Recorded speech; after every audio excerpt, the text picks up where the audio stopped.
Hey everyone, welcome back to Drowsips. Tonight I've got something different. A love story that starts with heartbreak and ends somewhere you won't expect. This one comes from Reddit, and I'll be using a pseudonym to keep everyone's privacy intact. Picture this. You're 26, madly in love with your best friend, and he just told you that dating would only make you both happy for 1 year. 6 years later, she posted an update that completely flipped the script. If you like this chill vibe, get comfortable and stay a while. If you've ever wondered whether patience actually pays off in love, grab your favorite drink and settle in. This story starts with all those familiar excuses we've heard before. Let's talk about what happens when someone keeps you in that gray area between friendship and something more. Our story centers on a 26-year-old woman who found herself trapped in exactly this situation with her best friend. It began as a friends with benefits setup, but evolved into something that looked like everything couples have. Late-night conversations that stretched until sunrise. Inside jokes that made them laugh until their stomachs hurt. Physical intimacy that felt real and meaningful. They shared meals, watched movies curled up together, and talked about their deepest fears and dreams. They even lived as platonic roommates with other friends, which kept them constantly in each other's orbit. But when she asked where this was going, he always had the same answer. He had life situations to work through first. What does that actually mean? Life situations can be anything. Money problems, family drama, career uncertainty, mental health struggles. The thing is, everyone has life situations. Everyone has something they're working through. But when someone uses this as a reason to avoid commitment, it often reads like a convenient shield against vulnerability. She lived in this weird space between friendship and relationship. They acted like a couple in private, but never talked about being one. He got all the emotional support, physical closeness, and companionship that comes with having a partner. She provided comfort when he was stressed, celebrated his wins, and was there through every crisis. But she didn't get the security that comes with knowing where she stood. Think about it like living in a house where you do all the work of a homeowner but never get the deed. You maintain the place, pay for repairs, make it beautiful and comfortable. You can never truly relax because you know the real owner could decide to sell at any moment. That's what friends with benefits feels like when you want more. The pattern becomes clear pretty quickly. He gets all the benefits of a relationship without any of the emotional risk or responsibility. No need to introduce her as his girlfriend. No pressure to think about a future together. No obligation to consider her feelings when making major life decisions. All the comfort, none of the commitment. She found herself caught in the worst possible position. Too invested to walk away, but not valued enough to get what she actually wanted. Every shared moment deepened her feelings while his remained safely contained. Every intimate conversation made her hope this time would be different. Every physical encounter felt like proof of something deeper, even though he'd made it clear it wasn't. The working on myself excuse becomes a comfortable way to keep someone at arm's length while still enjoying their company. It sounds reasonable and mature. Who could argue with someone wanting to better themselves? But it's often just emotional self-protection disguised as personal growth. This dynamic creates a strange kind of relationship where everything feels important except the actual relationship itself. They know each other's coffee orders and childhood traumas. They've seen each other sick and stressed and happy and excited. They have more emotional intimacy than many actual couples, but they're supposedly just friends. She starts analyzing everything he says and does, looking for signs that maybe his feelings are changing. Does this hug last longer than usual? Did he just call this a date? Is he being more affectionate lately? She becomes a detective in her own life, searching for evidence of something he's already told her doesn't exist. The cruel irony is that friends with benefit situations rarely transition to committed relationships, especially when one person is already hesitant. If someone wanted to date you, they would. The life situations and timing issues tend to be polite ways of saying they're not ready to love you the way you want to be loved. But here's where her story gets interesting. Sometimes life situations actually do resolve. Sometimes the job gets better, the family drama calms down, the mental health improves. And that's when the real test begins. Because if someone's excuse for not committing was truly about external circumstances, those circumstances changing should change their availability. When his life finally stabilized, she thought this was her moment. The obstacles he'd been citing for months were gone. His financial stress had eased. His living situation had improved, and he seemed happier and more settled than she'd seen him in years. Finally, she thought, they could stop dancing around their feelings and actually build something real together. But that's when she learned the hardest lesson about people who keep you in relationship limbo. The circumstances were never really the problem. His hesitation wasn't about timing or life situations. It was about her, about them, about his fundamental unwillingness to risk the comfort of what they had for the uncertainty of something more. This moment of realization hit her like a cold wave. All those months of patience, of understanding, of waiting for the right time had been based on a false premise. She'd been solving the wrong problem. While she was waiting for his life to get easier, he was perfectly content with things exactly as they were. The pattern that would define their entire story started right here. Hope followed by disappointment over and over again. Each time she thought they were moving forward, she discovered they were actually standing still. Each time she believed his latest explanation, she found herself right back where they started. And then he suggested they take a trip together. 2 weeks in another country. Just the two of them. This international 2-week vacation should have been the romantic breakthrough she'd been waiting for. Instead, it became a magnifying glass for everything wrong with their dynamic. Picture sharing hotel rooms with someone you're in love with but technically just friends with. You're getting ready for bed in the same space, brushing your teeth side by side, choosing which side of the bed to sleep on. All the intimate, mundane moments that couples take for granted become loaded with meaning. Are you sharing a bed because you're broke travelers, splitting costs, or because there's something real between you? The answer changes everything, but you're not allowed to ask. They explored new cities together, taking photos in front of famous landmarks.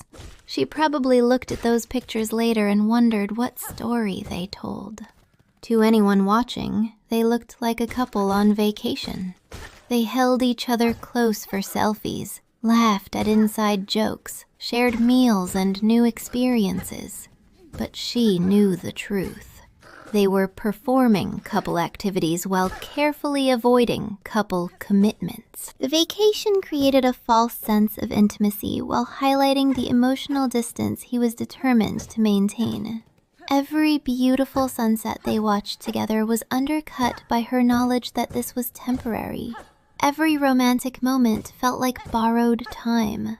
She was living in a relationship simulation where all the actions looked right, but none of the feelings were acknowledged. The cruelest part about these shared experiences is how they create real memories and deeper feelings while changing absolutely nothing about your actual relationship status. She lived through 2 weeks of what felt like the relationship she'd always wanted, knowing the entire time that none of it was real in the way that mattered to her. They probably had deep conversations under foreign stars, shared fears about traveling in a new place, navigated language barriers together, relied on each other when things went wrong or got confusing. These are the moments that bond people together. These are the experiences that couples look back on as turning points in their relationships. But for her, they were just more evidence of what she couldn't have. The worst part might have been how natural it all felt. They traveled well together. They made each other laugh in stressful situations. They took care of each other when jet lag hit or someone got sick from unfamiliar food. They were compatible in all the ways that matter for a real partnership. But compatibility doesn't create commitment when someone has already decided they don't want to commit. She found herself cataloging every small kindness, every moment of tenderness, every time he seemed to look at her differently. Maybe this beautiful sunset would be the moment he realized what they could have together. Maybe getting lost in this foreign city and having to rely on each other would show him how good they were as a team. Maybe sharing this incredible experience would finally convince him to take a chance on them. But people don't usually change their minds about love just because the scenery changes. His feelings weren't about logistics or circumstances or the right romantic setting. They were about his fundamental unwillingness to be vulnerable with her in the way that love requires. The vacation also created a weird time bubble where normal life didn't exist. No work stress, no family obligations, no daily routine to maintain. It was easy to pretend that this version of their relationship could work. But vacations end. Real life returns. And real life was where he'd already decided they didn't work as anything more than friends. By the end of those 2 weeks, instead of being closer, she was more confused than ever about where they stood. She'd lived through what felt like the most romantic 2 weeks of her life with someone who kept insisting they were just friends.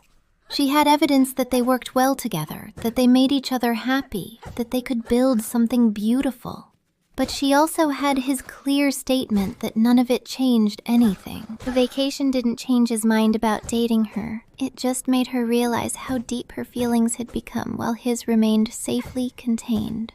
She came home with a camera full of pictures that looked like a couple's trip and a heart full of love for someone who had no intention of loving her back. Those 2 weeks became both her happiest memories and her most painful evidence of what she was missing.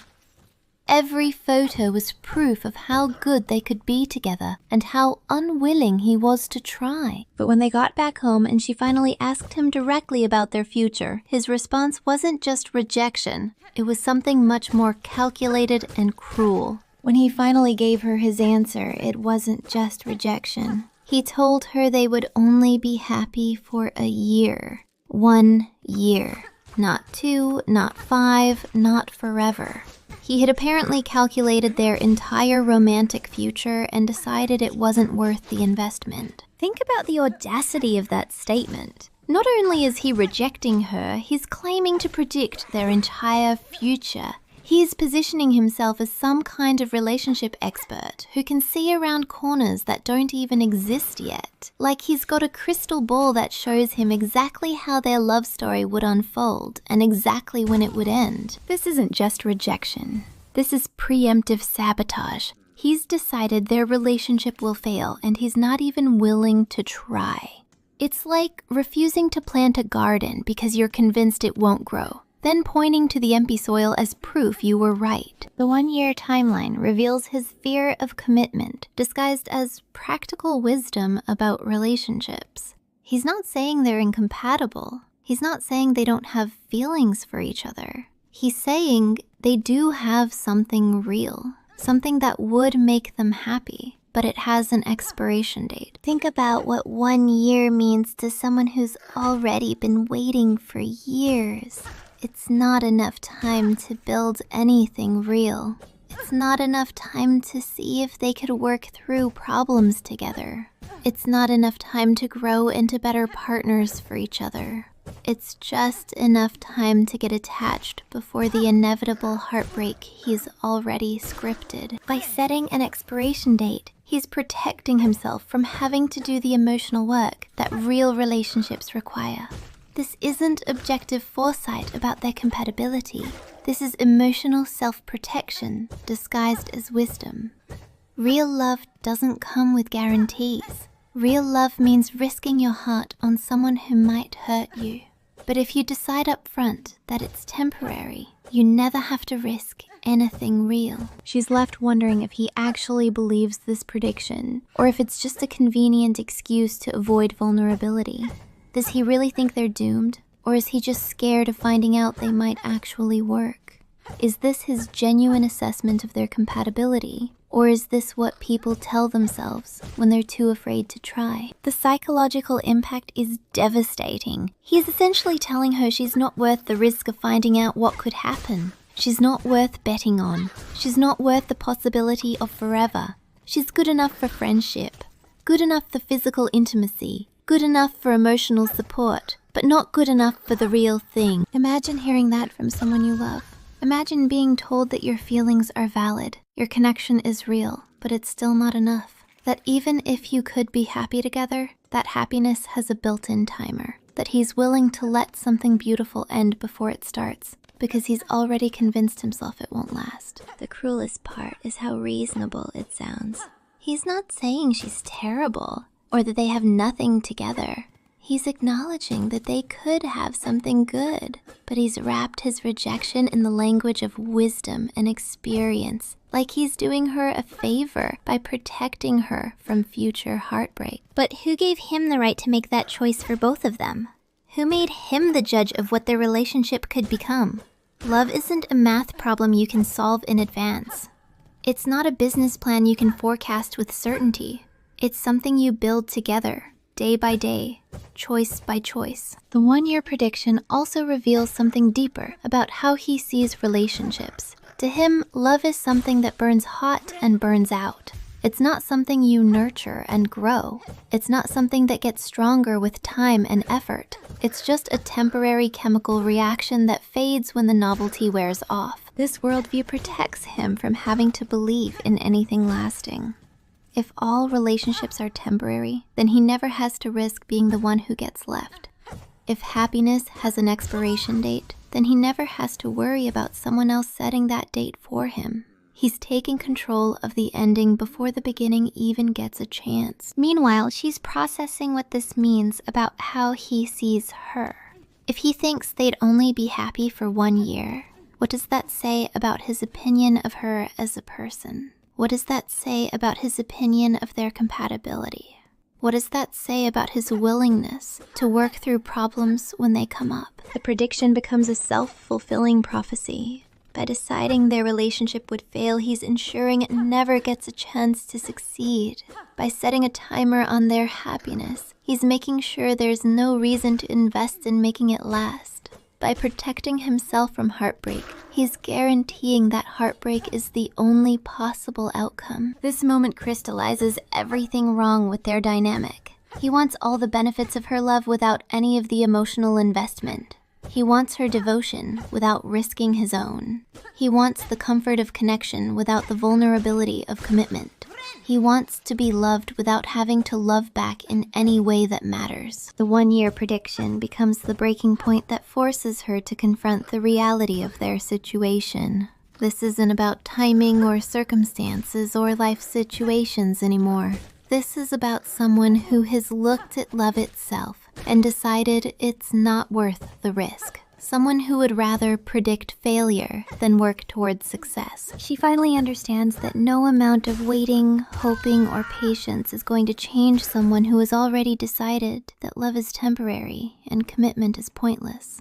But understanding this truth and being able to act on it are two completely different things. Because now she has to figure out how to stay in his life while protecting what's left of her heart. That decision becomes harder when you're living in emotional purgatory. There's a special kind of torture in being more than friends, but less than partners. You're stuck in this weird space where everything feels important, except the actual relationship itself. After the rejection, she found herself trapped in the worst possible position. Still best friends, still attracted, still hoping things might change. Every day you wake up and have to decide all over again whether to keep hoping or start letting go. Every interaction becomes a test of your willpower. The friendship continues like nothing happened. He still calls when he's having a bad day, needing her emotional support and perspective. She becomes his go-to person for comfort, the one who listens to his problems and helps him process his feelings. From the outside, everything looks exactly the same, but she knows the truth. Every moment of normalcy is built on top of her buried feelings. The worst part is when he starts talking about other women. She has to smile and nod when he mentions someone he's interested in. She has to give relationship advice when he's confused about someone else. She has to be supportive when he goes on dates, even though every story feels like a knife in her chest. Think about that emotional labor. She's performing the role of the supportive best friend while her heart is breaking. She listens to his problems with other women. She helps him figure out what to text someone he likes. She celebrates when things go well for him romantically, even though his happiness with someone else is her worst nightmare. Meanwhile, he gets to keep her in his life without any of the pressure or responsibility that comes with acknowledging her feelings. He has someone who cares deeply about his well-being, someone who's always available when he needs support, someone who knows him better than anyone else. He has all the emotional benefits of having someone love him without having to love them back. But it's worth noting that he's protecting himself too. Staying in this safe zone means he never has to risk getting hurt either. She starts living two lives. There's the life she shows him where she's perfectly fine with being friends. She's happy and supportive and doesn't need anything more than what they have. Then there's her real life, where she goes home and cries because she spent the day pretending not to love someone who will never love her back. The limbo state prevents her from moving on, while giving him all the emotional support he needs without reciprocation. How can you invest in someone new when you're still hoping the person you really want will change their mind? You can't fully close one door while keeping another one open. She did try to date other people during this time. She even had a casual relationship with one of her roommates during COVID lockdown, someone who later became a close friend. But these attempts at moving on felt hollow when her heart still belonged to someone else.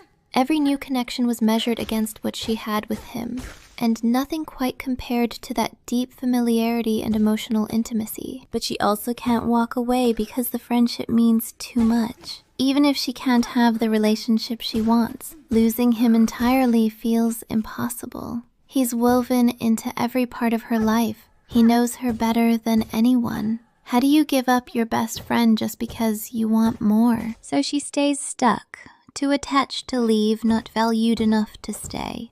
Living in this weird space where she gets just enough attention to keep hoping, but never enough commitment to actually build something real. It's like being given tiny sips of water when you're dying of thirst. Enough to keep you alive, not enough to actually sustain you. Think about how this affects every other relationship in her life. Friends get tired of hearing the same story over and over. Family members don't understand why she won't just move on. The situation with him starts poisoning everything else because you can't compartmentalize feelings that big. She starts resenting him even while loving him. Resenting him for keeping her close enough to hurt but far enough away to never heal. Resenting him for accepting all her emotional energy without giving any back.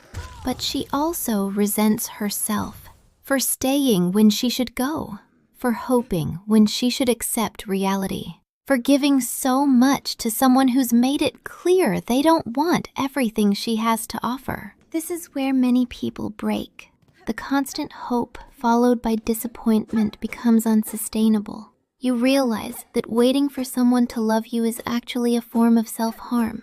You understand that friendship built on your unrequited feelings isn't really friendship at all. She reaches the breaking point where she has to choose between preserving the friendship or preserving her sanity. Both options feel like losing, but staying means losing herself piece by piece every day.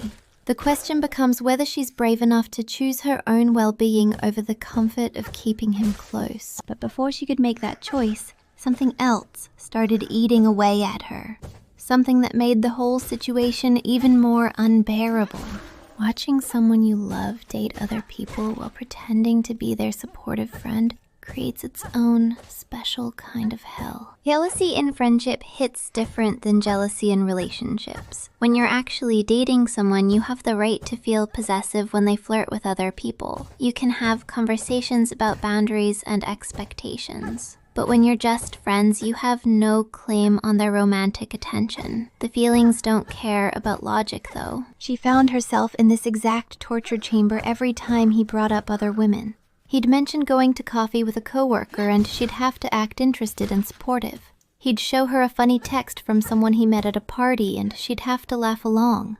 Every story felt like evidence that he was moving on without her, building connections with people who might actually get what she'd been wanting for years. The worst part is when he asks for dating advice. Picture this scenario. The person you're in love with comes to you for help figuring out what to text someone else they're interested in. You have to smile and give genuine advice about his romantic life while your own heart is quietly breaking. You become his relationship advisor for situations that feel like personal attacks on your hopes. It felt like a slow kind of self-harm. Think about the emotional theater she has to perform every day.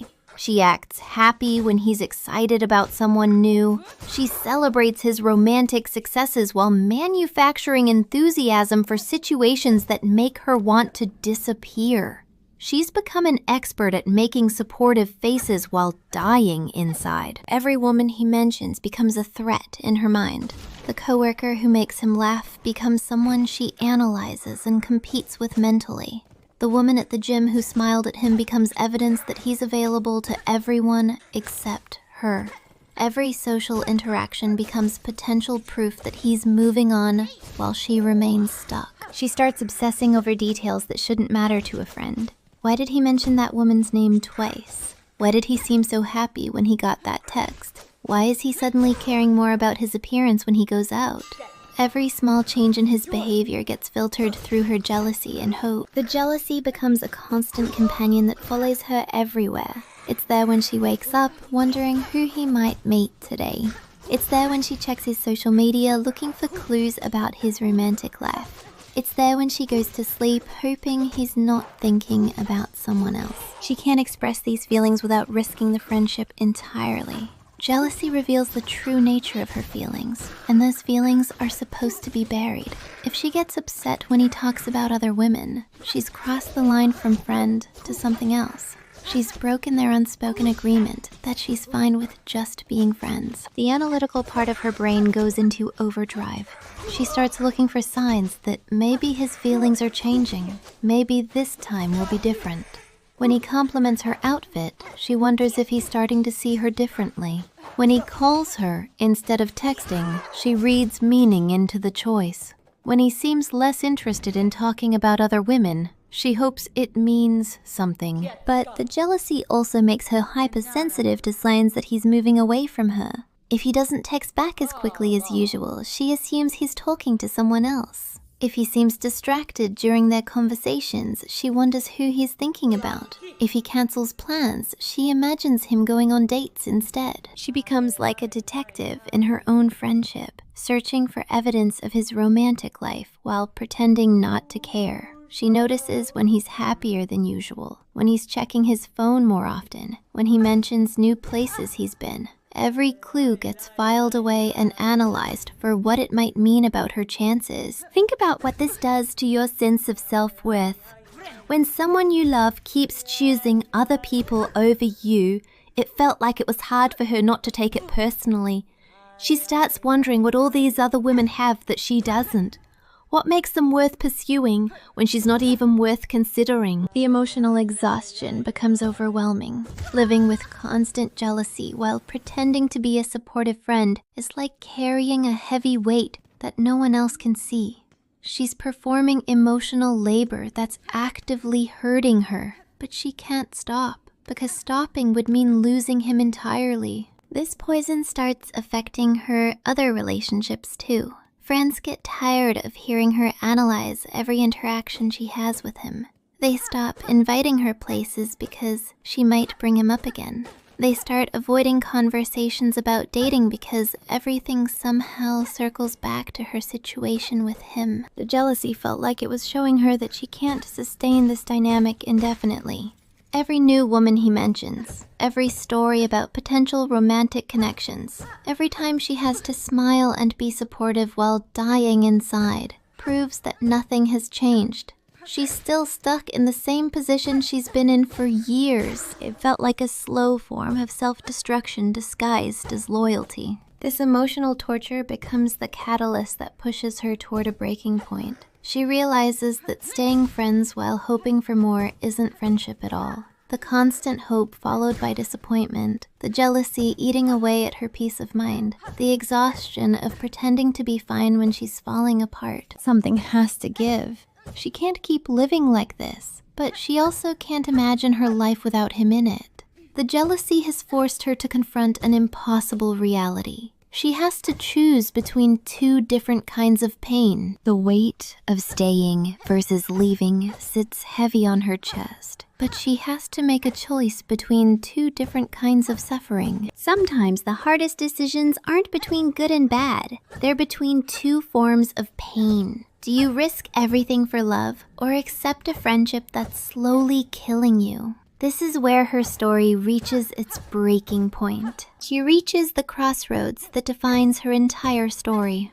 Push for the relationship and risk losing him entirely, or disappear to save herself. Both options feel like losing. Staying means continued emotional torture, watching him date other people while pretending to be fine with friendship. Leaving means losing her best friend, the person who knows her better than anyone else in the world. Think about what the disappear option actually means. Complete emotional self-preservation at the cost of one of her most important relationships. It's like burning down your house because you can't stand the drafty windows. You solve the immediate problem, but you lose everything else in the process. She'd have to cut contact with someone who's been part of her daily life for years. No more late-night phone calls when something funny happens. No more inside jokes that make her laugh until her sides hurt. No more having someone who remembers every story she's ever told and every dream she's ever shared. But pushing for the relationship feels equally terrifying. It means risking his anger, his rejection, and potentially his complete withdrawal from her life. What if she tells him how she really feels and he gets uncomfortable with their friendship? What if he decides she's been dishonest this whole time, pretending to be okay with just being friends when she wanted more?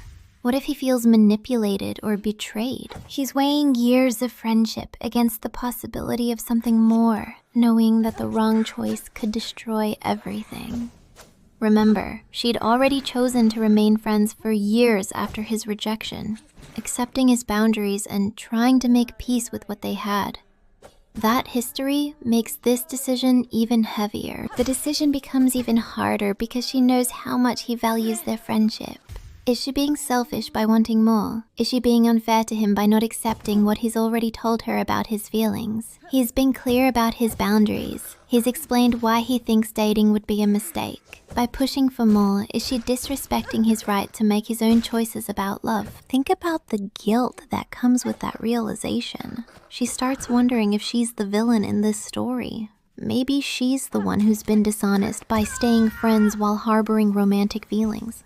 Maybe she's the one who's been unfair by hoping he'd change his mind instead of accepting his decision. But then she remembers all the mixed signals. The vacation that felt like a couple's trip, the intimate conversations that went deeper than friendship usually goes, the physical affection that seemed to cross the line between platonic and romantic. Was she wrong to interpret those moments as signs of something more? Was she reading too much into normal friendship behavior? Or was he sending mixed messages without realizing it? This moment represents every person who's ever been in love with a friend. The terrible choice between safety and possibility. You can stay safe by accepting what you have and never risking more. You keep the friendship, but you also keep the constant ache of wanting something you can't have. Or you can risk everything for the possibility of getting what you really want, knowing that failure means losing even what you currently have. The choice becomes even more complicated when she thinks about timing. They've been friends for years. If she was going to make a move, shouldn't she have done it earlier? Is it too late now? Has too much time passed for things to change? Or is there never a wrong time to fight for love, even when the odds seem impossible? She starts thinking about regret and which kind she can live with better. The regret of trying and failing, or the regret of never trying at all? The regret of losing a friendship, or the regret of never finding out what could have been? Both types of regret feel crushing, but they lead to completely different futures. The impossible choice forces her to confront what she actually values most: his presence in her life or her own emotional well-being. The security of keeping things the same or the possibility of having something better. The comfort of avoiding conflict or the relief of finally being honest about her feelings. She realizes that both options require her to give up something important. If she stays, she gives up her peace of mind and the possibility of finding love elsewhere. If she leaves, she gives up one of the most important relationships in her life. If she fights for more, she gives up the safety of their current dynamic. This decision point becomes the moment that will define not just their relationship, but who she becomes as a person. Is she someone who settles for less than she wants to avoid conflict? Is she someone who risks everything for love? Is she someone who chooses her own well-being over maintaining comfortable relationships? The weight of the choice sits heavy on her chest as she realizes there's no perfect answer, only different kinds of courage.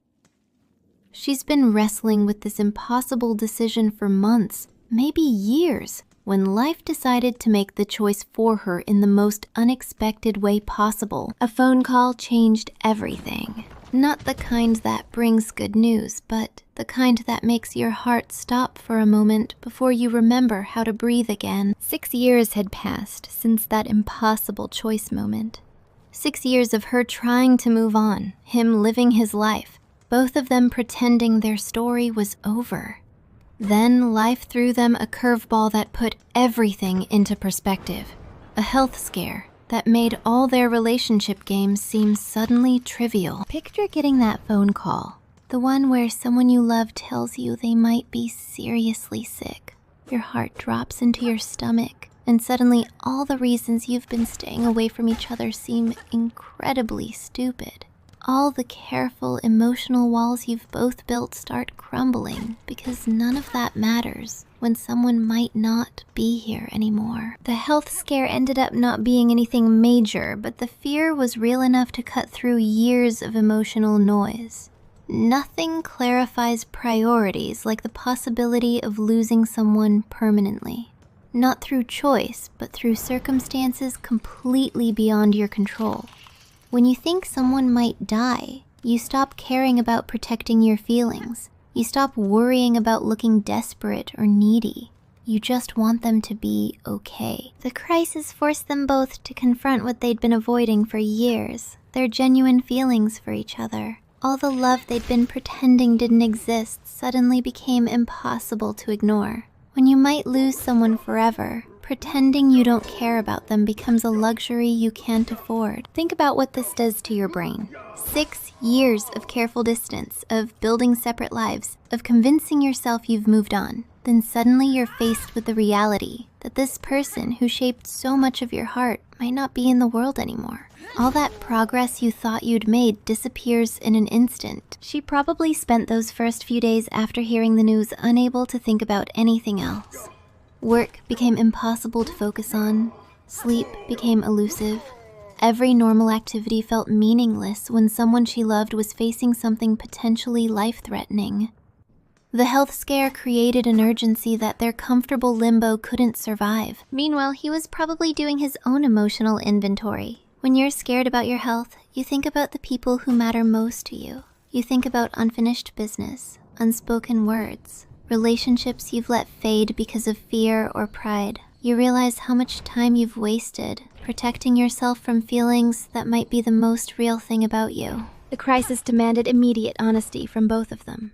You can't dance around your feelings when someone might be dying. You can't play it safe when time might be running out. You can't worry about emotional consequences when the alternative is never getting another chance to say what you really mean. This is where the real conversation finally happened. The one they'd been avoiding for years. She cried. He opened up about his fears. They had the kind of heart-to-heart that strips away all the protective layers and gets to the truth underneath. All those years of careful emotional management suddenly seemed like a waste of precious time. Suddenly, his careful emotional wall seemed ridiculous. All those years of maintaining distance to protect himself from vulnerability looked like exactly what it was, time wasted on fear. When you're facing mortality, emotional safety stops being the priority. Connection becomes everything. Her patient waiting, all those years of hoping from a distance, suddenly felt like the wrong choice too. Why had she spent so much time respecting his boundaries when life is short and love is rare? Why had she let fear of rejection keep her from fighting for what she wanted when that rejection was nothing compared to the possibility of losing him entirely? Fear of loss reveals what you actually value. It cuts through years of self-protection and emotional games like a knife through paper. All the sophisticated reasons they'd created for staying apart looked childish when faced with real adult problems. Health scares don't care about your commitment issues or your fear of vulnerability. The situation was like someone turning on bright lights in a room you'd been sitting in during dim twilight. Suddenly you could see everything clearly. All the obstacles that had seemed so important before were revealed as shadows.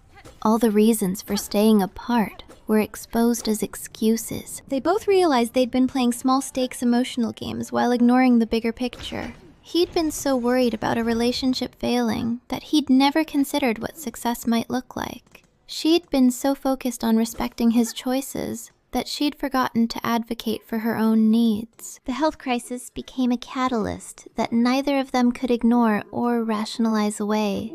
You can make excuses for a lot of things, but you can't make excuses for wasting time when you don't know how much time you have left.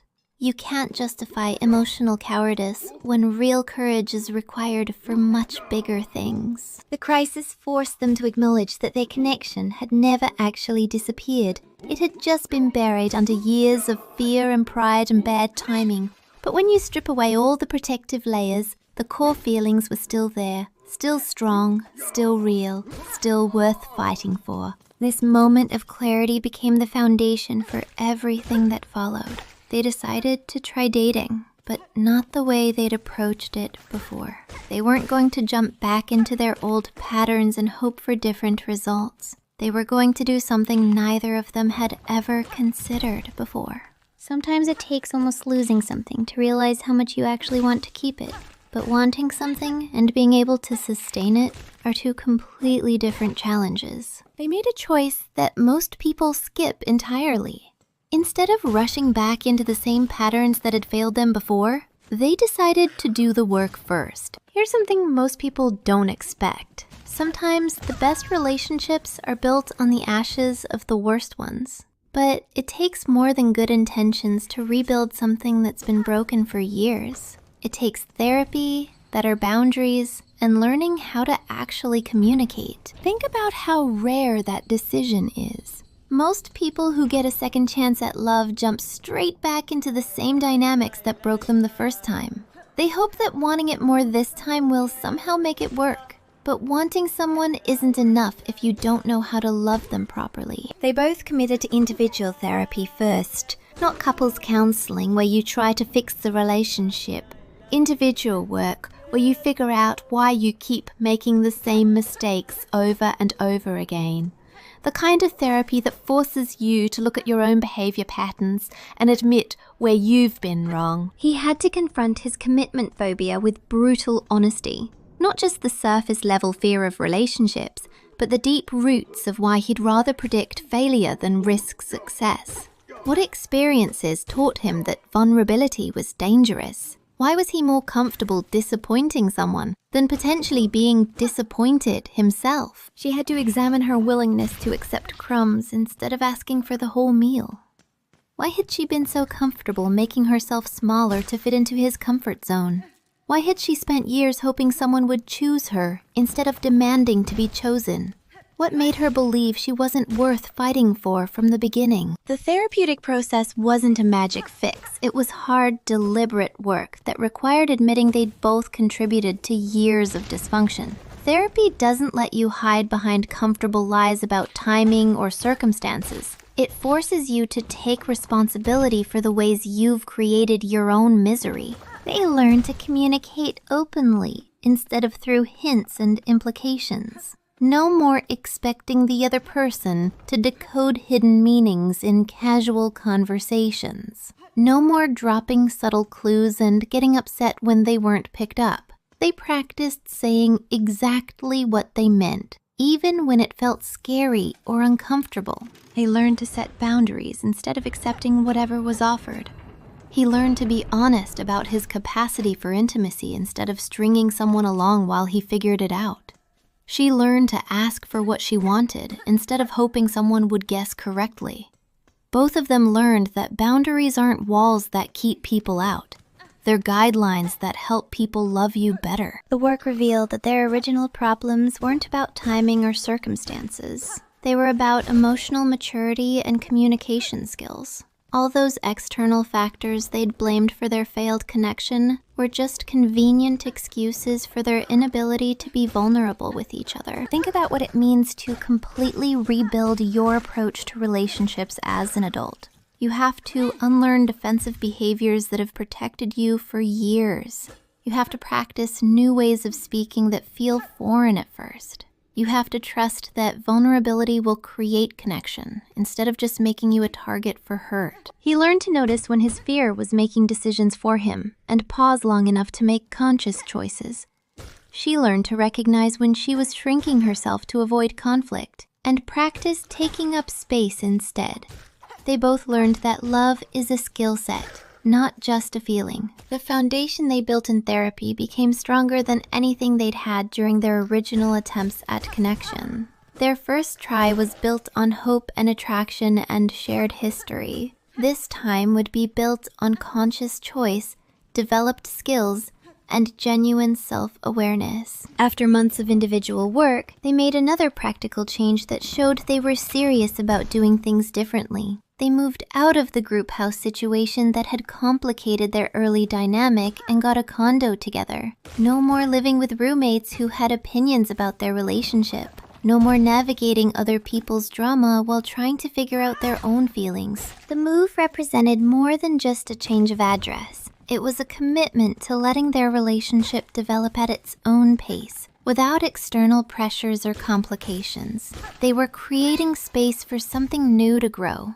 Something that looked nothing like their previous attempts. By the time they finished their therapeutic work, they weren't the same people who had failed at love years earlier. They were entirely new versions of themselves who finally had what it takes to succeed.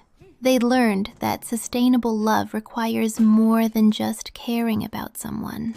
It requires knowing how to care for them in ways they can actually receive. The question that remained was whether all this work would actually translate into a relationship that could last. Whether two people who had failed so spectacularly at love could actually create something healthy and sustainable. Whether the tools they'd developed in therapy would hold up under the pressure of real intimacy and daily life together. The work paid off in ways that surprised everyone, including them. 3 years later, they are living together in a small condo, planning weekend getaways to New York, and he holds their shared cat while she updates Reddit on how their impossible love story actually ended. After years of dysfunction, what does a healthy relationship actually look like? Sometimes the most surprising part of a story is how normal the ending becomes. When people have failed spectacularly at love before, you expect their second attempt to be equally dramatic. But real growth looks different than you might think. The update reveals something remarkable. They didn't just get together. They built something sustainable and genuinely happy. No grand romantic gestures or movie-style declarations of love. Just two people who had learned how to be good partners, choosing each other every day. The Reddit community's response was immediate and heartwarming. Finally, some good news. Congrats, wrote one user. Another captured something deeper. Love this for you both. Also a good reminder that love doesn't have an expiry date. It can come back around when both people are actually ready. Think about how different this must have felt for both of them. After years of emotional chaos, uncertainty, and mixed signals, they suddenly had clarity. No more guessing games about where they stood. No more analyzing every text message for hidden meaning. They could finally relax into loving each other without constantly bracing for disappointment. The new relationship looked nothing like their previous attempts. Where their early dynamic had been built on hope and attraction and wishful thinking, this version was constructed on much sturdier materials. Communication replaced assumption. Boundaries replaced resentment. Conscious choice replaced desperate clinging. Years of friendship provided a foundation that most couples don't have when they start dating. They already knew each other's worst habits and biggest fears. They'd seen each other sick and stressed, and happy and excited. There were no surprises about core personality traits or fundamental values. They weren't getting to know each other. They were learning how to love each other properly. But here's what really made the difference. Years of personal growth had given them the tools to actually build something lasting. They weren't the same people who had failed at love before. He wasn't the commitment-phobic guy who predicted relationship failure to protect himself from vulnerability. She wasn't the woman who accepted crumbs instead of asking for the whole meal. The relationship succeeded because they'd both become different people. People who could have difficult conversations without shutting down or getting defensive. People who could ask for what they needed instead of hoping their partner would guess correctly. People who understood that love is something you choose every day, not just a feeling that happens to you. Open communication replaced the games and implications that had defined their earlier interactions.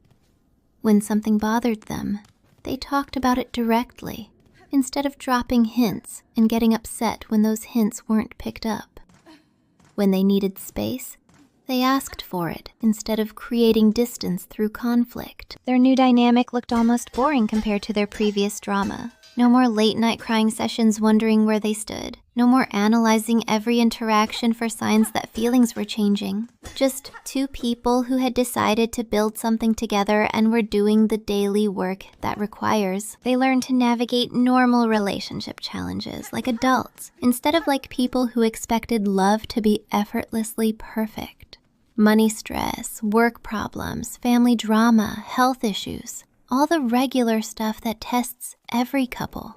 But this time, they had the skills to handle problems together, instead of letting problems drive them apart. The happy ending wasn't just about getting together. It was about becoming people who could sustain happiness together. Anyone can fall in love. Staying in love when life gets complicated requires completely different skills. They'd learned how to repair after conflict, how to maintain intimacy during stress, how to support each other's growth even when that growth felt threatening. Their success story proves that sometimes the right people at the wrong time can become the right people at the right time, but not through waiting or hoping or wishing the other person would change.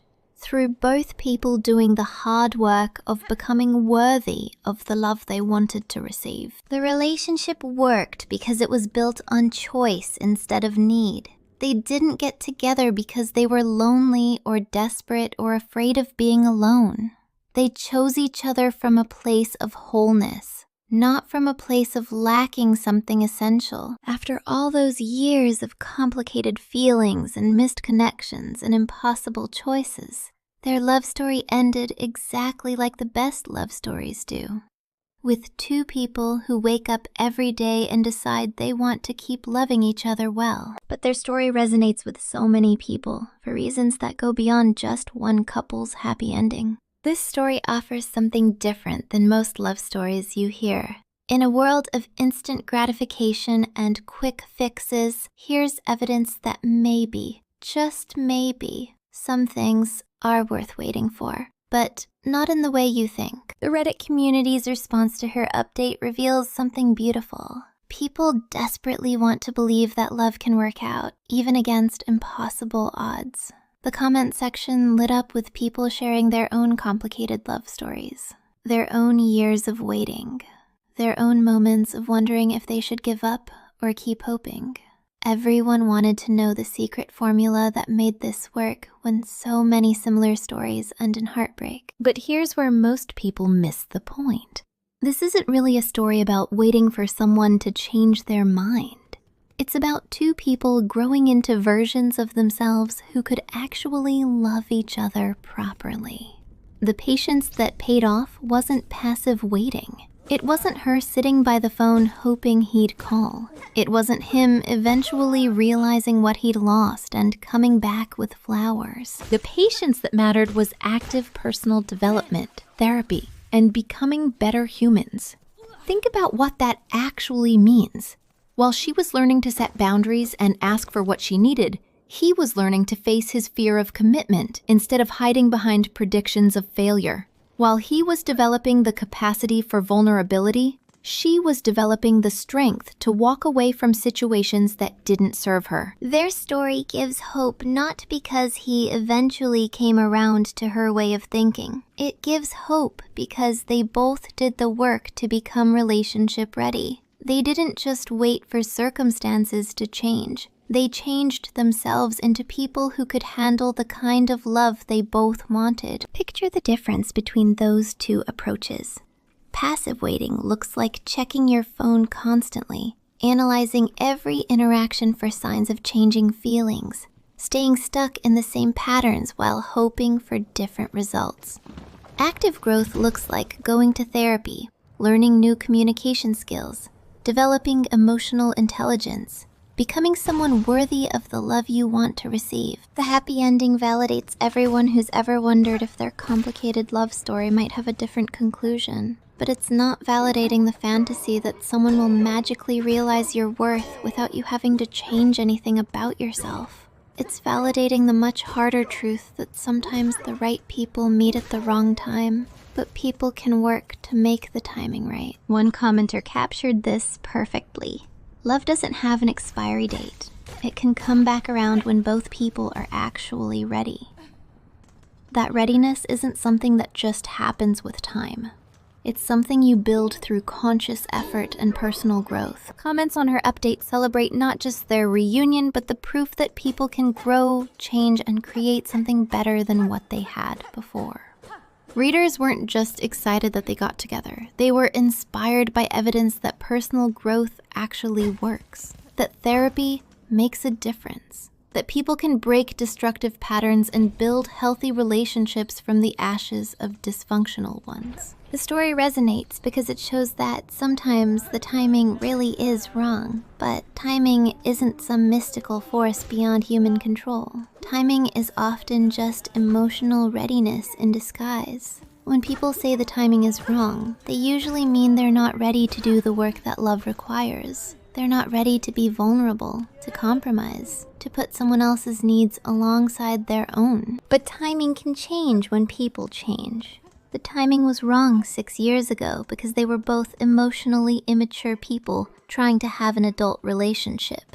The timing was right later because they'd both developed into people who could sustain the kind of connection they wanted. Think about this like learning to drive. You can want a car desperately when you're 14, but wanting isn't enough. You need to develop the skills first. You need to learn the rules of the road, practice coordination, understand how to navigate safely around other drivers. No amount of wanting will substitute for actually being ready. Their love story worked the same way. They both wanted each other for years, but wanting wasn't enough. They needed to develop relationship skills first. They needed to learn how to communicate, how to set boundaries, how to fight productively, how to repair after conflict. No amount of wanting could substitute for actually being ready. The hope isn't about waiting for someone to choose you. That's the wrong takeaway completely. The hope is about both people choosing to become choosable. It's about looking at your relationship patterns honestly and asking what you need to change to become someone capable of healthy love. This story proves that the best relationships aren't about finding the right person. They're about becoming the right people for each other. Anyone can stumble across someone they're attracted to. Building something lasting requires becoming someone worth staying with when the initial excitement fades. The Reddit comments are full of people asking how long they should wait for someone to come around, but that's missing the point entirely. The question isn't how long to wait.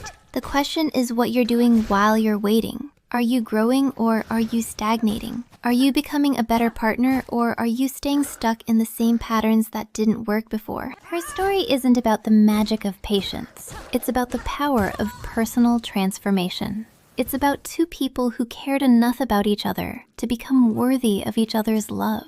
It's about the radical idea that maybe, instead of trying to find someone who accepts you exactly as you are, You could become someone worthy of the love you want. The hope this story offers isn't false hope. It's not encouraging anyone to wait around for someone who's clearly not interested. It's offering something much more valuable. Evidence that people can change, grow, and create better outcomes than they thought possible. The real lesson here is simple. Growth beats waiting every time. Their story proves something important about how love actually works in real life. Sometimes the most powerful love stories aren't about instant connection. They're about two people who cared enough to become worthy of each other's love. Real love isn't finding someone who accepts you exactly as you are. It's becoming someone worth choosing every single day. If you're lying here tonight wondering about your own complicated love story, remember that the best endings often come from the hardest work, not the easiest choices. If this helped you settle down tonight, consider subscribing for more calm story time with cozy game worlds. As always, details in these stories are modified for privacy where needed. This one came together, slowly and with work. Sweet dreams.